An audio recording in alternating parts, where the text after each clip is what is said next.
একবার তুষারময় বড়দিনের আগের দিন এভারগ্রিন হলোর অদ্ভুত শহরে টুইঙ্কল নামে একটি কৌতূহলী ছোট্ট পরী বাস করত।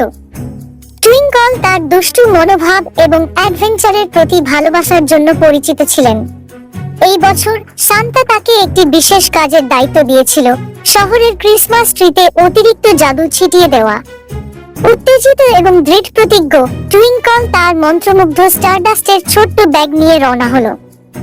সে যখন তুষারময় রাস্তার মধ্য দিয়ে এগিয়ে যাচ্ছিল, তখন সে লক্ষ্য করল একদল প্রাণী একসঙ্গে জড়সড় হয়ে আছে, উৎসবের উল্লাস থেকে দূরে বোধ করছে।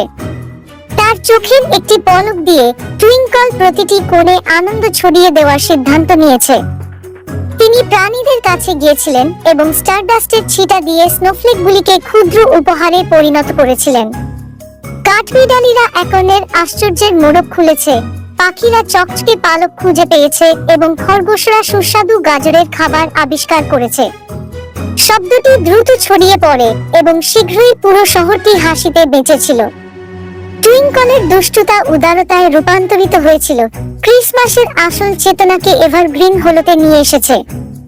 ঘড়ির কাঁটা মাঝরাতে বাজে। সান্তা টুইঙ্কলের উদারতায় মুগ্ধ হয়ে তার জন্য একটি বিশেষ উপহার নিয়ে হাজির হলো, একটি চকচকে ঘন্টা যা ক্রিসমাসের বিশুদ্ধ জাদুতে প্রতিধ্বনিত। আর তাই এভারগ্রিন হলো এমন একটি জায়গায় পরিণত হয়েছে যেখানে ক্রিসমাসের জাদু শুধু সাজসজ্জায় নয়, একে অপরকে ভাগ করে নেওয়ার এবং যত্ন নেওয়ার আনন্দে।